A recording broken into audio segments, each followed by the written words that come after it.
They finally got the debt ceiling raised, so now the government can go out there and spend more money. But are they going to be able to get more stimulus? Are they going to be able to get these packages moving forward? Well, there is this big bill, this $3.5 trillion spending bill, and so Democratic leadership has set an end-of-month deadline to get both the spending package and a Senate-passed infrastructure bill to President Biden as they try to turn the page on weeks of infighting that has spotlighted internal divisions and thrown the party's legislation agenda into a limbo. I think it's just too big of a bill. It's just too big. I mean, $5 trillion is so much. I mean, Bernie Sanders, he wants to spend $6 trillion. I mean, why not just give Bernie Sanders a blank check and let him spend $20 trillion? I mean, it's just, it's crazy some of these numbers they have.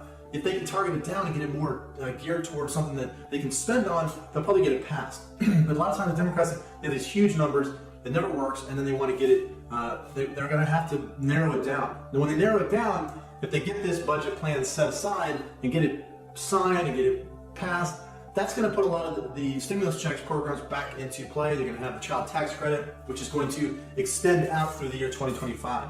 Possibly a fourth stimulus check.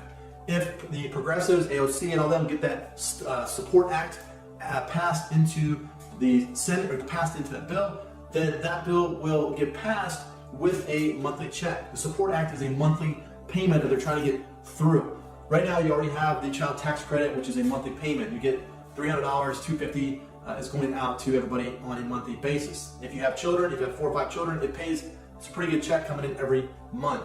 Now, the Support Act possibly would be the fourth stimulus check and have that $1,200 payment in there.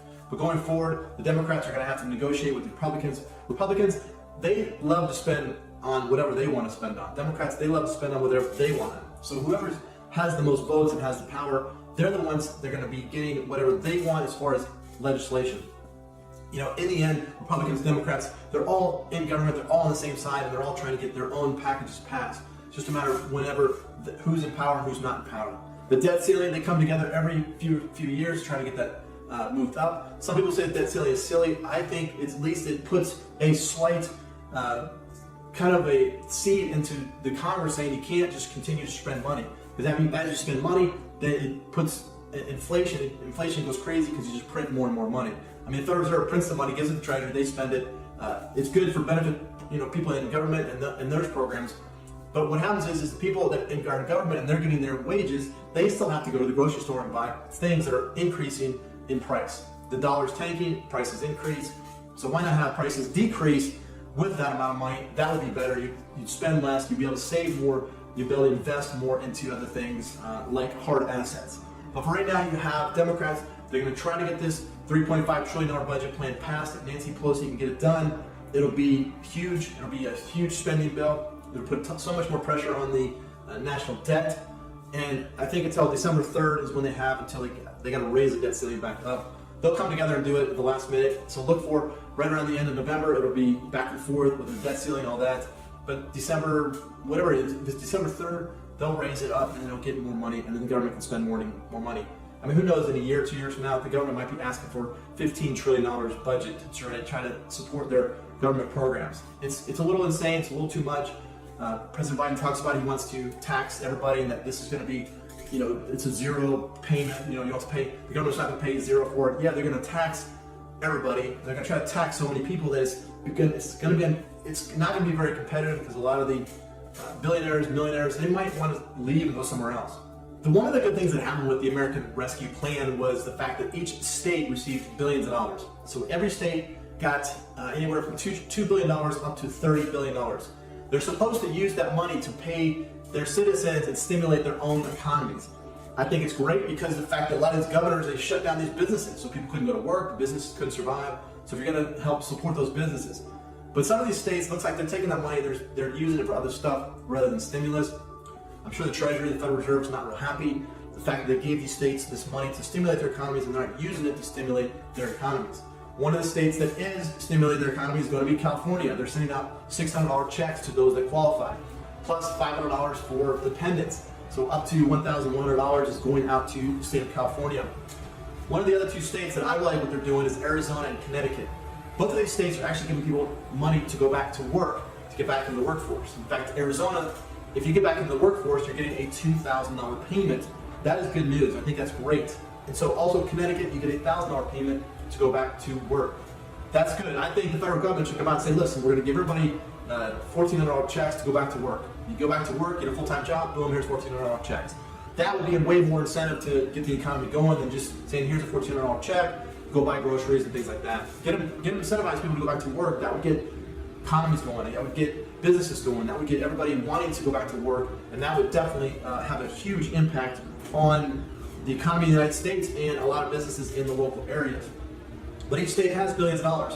Texas is sending out checks to individual cities, $2,000 to Irvine, Texas, for getting teachers back to work. Then you have places like Maryland, Michigan, Tennessee, Georgia. All of these states, they're going to be giving $1,000 payments to teachers. Florida is going to be giving $1,000 payments to teachers and police, firemen, all the EMT workers. They're all going to be getting a stimulus payment.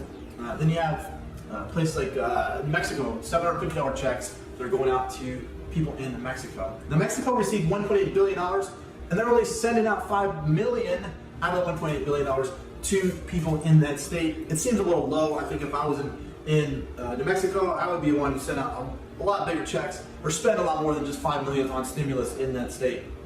One of the things that's it's kind of the side effect, it's kind of the negative effect of printing and government spending, all that is inflation. Inflation is real. It's when you print so much money and you inflate the money supply. It's rising prices, food, grocery, all those things continue to rise. That's not good for lower class people, middle class, all that. They don't benefit from that. What middle class and poor benefit is from prices dropping. You get deflation, you get prices drop, you get a stronger dollar. But right now the federal government can't realize that a stronger dollar is more benefit than it is to just print money and give it out to people. So if they can reduce that, but they'll never reduce the spending. It's inherent in government. They just continue to tax and spend and tax and spend. Eventually, they're going to get to the point where they can't tax everybody at 100%. They run out of people's money to tax and spend. So with the new inflation, it's putting a lot of pressure on organizations that the government does pay.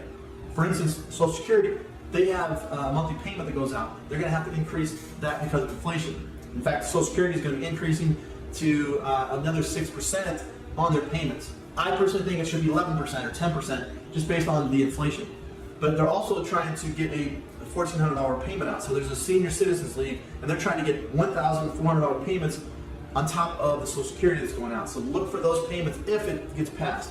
Also, there is this giant change.org program. It's a petition. There's 3 million signatures in that petition. They're trying to get that passed when they get $2,000 payments. A lot of this is just trying to get Congress to wake up and realize that payments should be going out to people if that's what they want to do.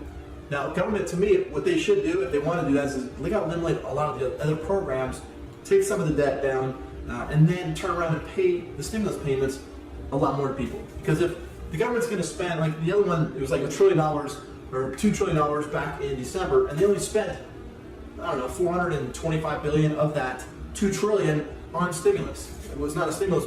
It was supposed to be a stimulus program, but they spent it on so many other things. They should turn around and pay those people in that area. And so I'm always looking at the jobs number right now, because that's going to determine whether the government's going to turn around and spend more money into the economy or they're going to do other things. Right now, last September, 194 new jobs were created. That's not a lot. So what's going to happen is the government's going to look at that number. They're going to go, we probably need to stimulate the economy again. That's what they do. And that's how they're going to get more checks. In the new budget plan, the American Families Plan, could be a possibility of a fourth stimulus check, but definitely is going to be the child tax credit. Those are going to be extended out. So you definitely want to look for those. And so Congress right now, they're going back and forth. They'll get it done. They'll probably get it done by the end of this month. That'll be more stimulus. It's going to put a huge amount of pressure on the dollar. So you try to get into some of these other hard assets, gold, silver, cryptos. Try to get it into land if you can. All these other things is going to help with the currency you have right now. If you hold on to cash in a bank, it's going to continue to be devalued based on the inflation that's negatively impacting that currency.